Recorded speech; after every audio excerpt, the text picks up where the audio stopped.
wawazifumu lero ndabwera nkhani yake yokhuzana ndi mnyamata amene wayima pachulu kunena kuti mkazi wake ndi mdaliso ochoka kwa Mulungu.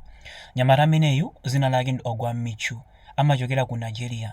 Mkulu ameneyu adakumana ndi mkazi, zotsatira zake adambopanga chibwenzi. Wiki itatha adamuza mkazi uja ndifuna kukukwatira. Mkazi uja adalosangalala, komano iyeyu adayamba nakumva mphekesera kuti mkaziyu ali ndi mwana. Mkazi amene ofuna kunkwatirayo ali ndi ana awiri. Zotsatira zake adapita kwa mkazi kuja kukamfunsa mafunso, eti wewe uli ndi mwana? Mkazi uja sanabise, adamuza chilungamo, eya ndi ana awiri. Zotsatira zake Ogwa Michu adapanga chiganizo chokafunsa mchimwene wake.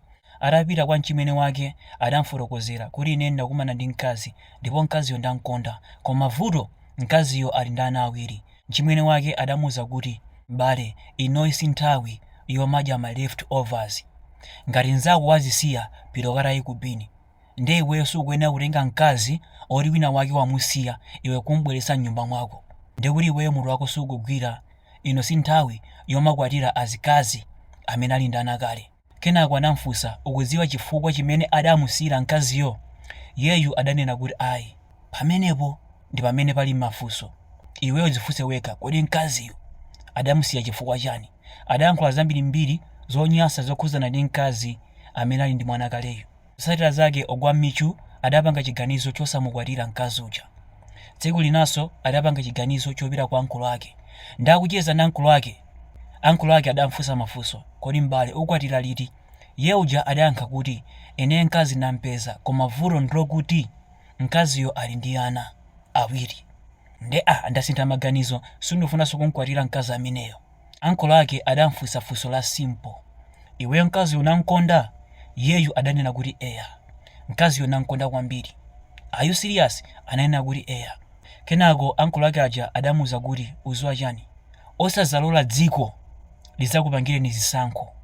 Verani mtima wanu, pangani chimene mtima wanu ukufuna. Zilibe ntchito zoti mkaziyo ali ndi mwana.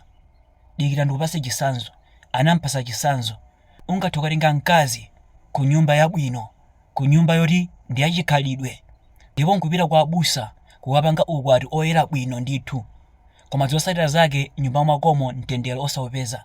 Wiki ndi wiki kukhalira kupita kwa abusa kumakasuma mkazi wanga izi, mkazi wanga akuti ungathe kukwatira mkazi ochoka kukhomo kwabwino oti sihule kumbwesa nyumba mwako.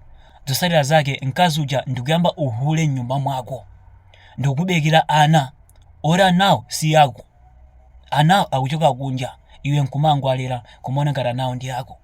Ungathe kupita kubala kukatenga mkazi amene ali hule kumbwesa nyumba, mkazi uja ndikusanduka ngelo, mkazi uja nkubekera ana ora anawo ndi ako.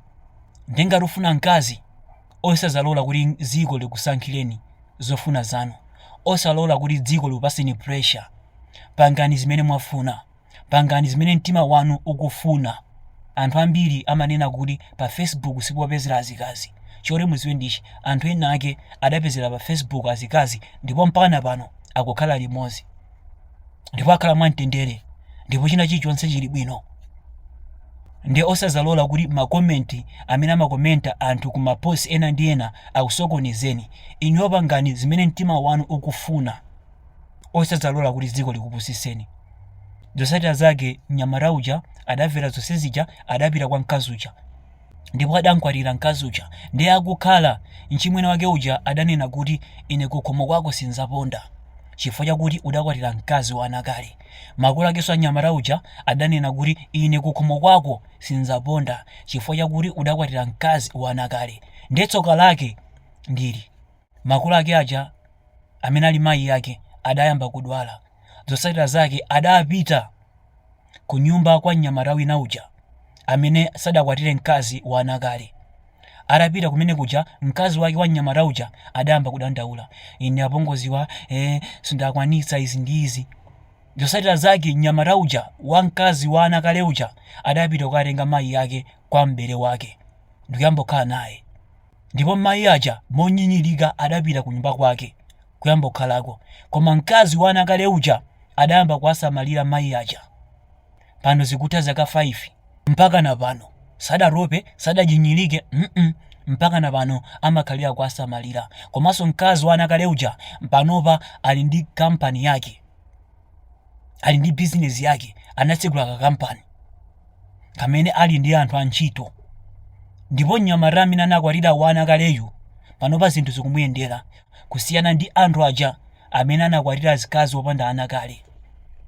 Ndi anabwera poyera ndikumanena kuti ineyo chikwatireni mkazi wa ine, china chilichonse chikunguyenda bwino, Mulungu anandidalitsa, mkazi wa ine ndi mdalitso. Mayi ake aja akhala nawo limodzi, anavomereza, ndi amene akusamalira azikazi opanda ana aja adawataya.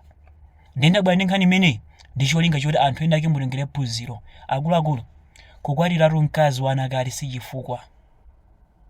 Ndikudziwa anthu ambiri mmaseka, wakwatira mkazi wa anakale izi ndizi. Mukazapeza munthu akunyoza mkazi wa anakale, muzaziwe zoti mamuna amene ndi chisiro. Choyamba chimenecho. Chachiwiri, muzaziwe zoti mamuna ameneyo alibe mtima wabwino, chifukwa chakuti anthu ambiri akusakasaka ana. Ena amapita m'maofanichi koma akatenga ana oti si awo, koma abweresa m'manyumba mwawo ndi kumakhala nawo. Ndi ngati mamuna akuyima pachulu kuti ineyo singakwatire mkazi wa anakale, muzaziwe zoti mamuna ameneyo ndi Satana. Si munthu, ndi Satana, ndi Satana. Ndiponso mamuna ameneyo sangapange chiganizo chokatenga mwana ku orphanage kumubweresa m'nyumba mwanu. Amene ndi Satana, alibe mtima wa munthu. Ndi zinthu ngati zimene zikamachitika, chonde akuluakulu muzitengerapo phunziro.